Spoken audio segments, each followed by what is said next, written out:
Up on First at 4, students at the University of Kentucky are being cautioned after 4 cars were stolen from parking garages. And school leaders in Hazard explained what they are doing to keep students safe in the heat. And more heat is on the way before possibly some changes for the weekend. Your full forecast coming up as Mountain News First at 4 starts right now. Dedicated to Eastern and Southern Kentucky, this is WYMT Mountain News First at 4. Good afternoon, I'm Olivia Calfee. First at 4, a warning for University of Kentucky students. UK police are investigating a series of car thefts from a campus parking garage. Lucy Bryson talked to UK's police chief about the break-ins and what students can do to avoid becoming a victim. Over the weekend, multiple vehicles were broken into and 4 vehicles were stolen from the Cornerstone parking garage on UK's campus. University of Kentucky police issued a crime bulletin Monday evening. We expect more activity this time of the year, but to have that many at one time is the reason we issued the crime bulletin out. UK Chief of Police Joe Monroe says that although this is an extreme amount, it's not uncommon for thefts to happen as students move back on campus. We have all these cars, students back on campus. That makes us a target. But the university's recent investment in campus safety, particularly in parking garages like these, is helping to solve this crime. We've invested over $15 million into our security cameras, which is how we caught the video of these individuals. The security cameras captured these photos of individuals who Monroe believes to have broken into the vehicles. 3 of the 4 vehicles have been recovered. For students on campus, he advises them to be mindful of what they're leaving in their unattended vehicles. Don't leave valuables in the car. Don't leave anything in plain sight that may be an item of interest for somebody to smash your window and grab it. Since sharing those photos with the public, Monroe says they have not yet found the individuals, but they have a lead thanks to the public's help. In Lexington, Lucy Bryson, WKYT. The Bell County Commonwealth's attorney says a Bell County grand jury has indicted the mother of a 17-month-old toddler who died on a murder charge. Commonwealth's attorney Lisa Fugit presented the charges against 21-year-old Erica Lawson of Mount Vernon. Investigators say Lawson's toddler reportedly arrived at Middlesboro ARH with severe injuries last month. The child later died. We will have more about this tonight on Mountain News at 6.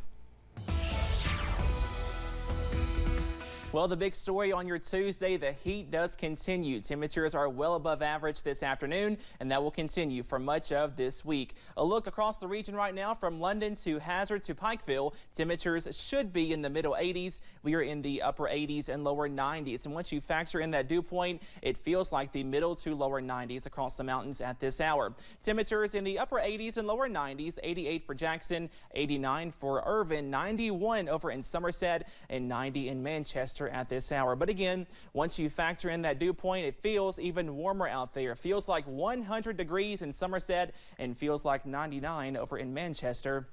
And that will continue for much of this week. Right now, no heat alerts for most of us, but we do have an excessive heat watch for portions of Lawrence County, Kentucky, also Wayne, Mingo, and Logan counties in West Virginia. So we'll keep a close eye on that as we go through the rest of this week. Up on the radar, we are dry thanks to high pressure, and that will continue as we go into this evening as well. So if you have any plans to go out to get some ice cream this afternoon, the forecast is awesome. Temperatures stay dry, or we do stay dry, and temperatures stay hot in the upper 80s and lower 90s, and more 90s on the way for much of this week. Those details on the way in just a few minutes. Olivia?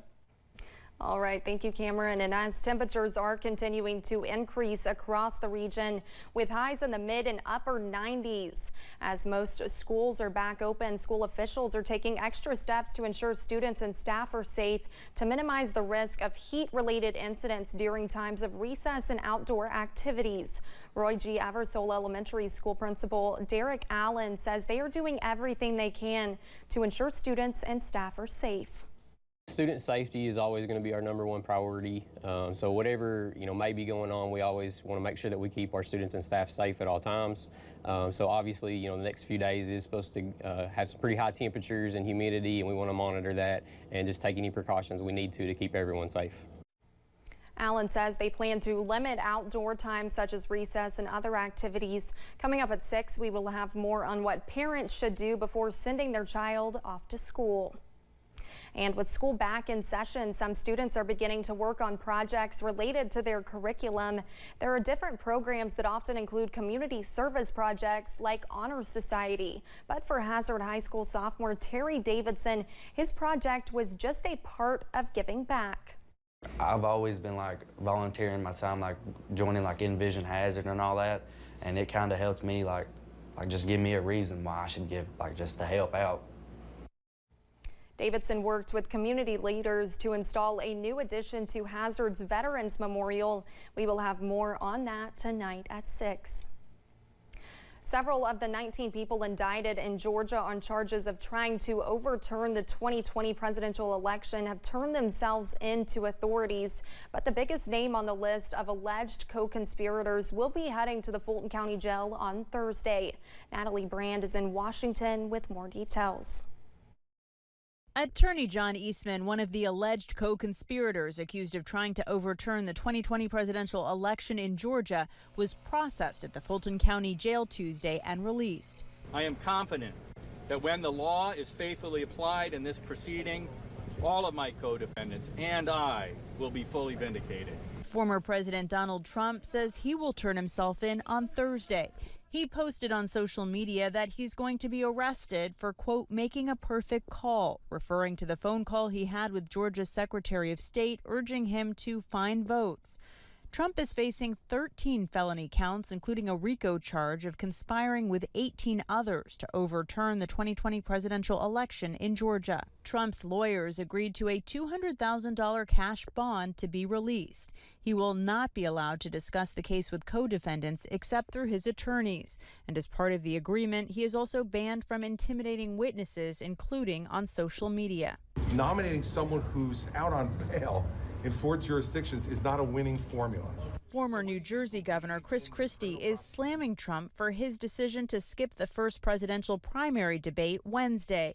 But these 8 candidates will be on the stage, hoping to set themselves apart from the rest of the field. 2024 is our moment of choosing. We are not going to get a mulligan on this one. Florida Governor Ron DeSantis is Trump's closest competitor in the latest CBS News poll, but he trails Trump by more than 40 points among Republicans surveyed. Natalie Brand, CBS News, Washington. Republican presidential candidate Larry Elder is suing the Republican National Committee, saying their process of determining who is eligible to make the debate stage is rigged. He is accusing them of trying to silence his voice. Coming up on First at 4, people in Southern California are cleaning up the mess Tropical Storm Hillary left behind. Plus, the weather stays toasty for the rest of the work week, but maybe some changes for the weekend. Those details coming up after this break.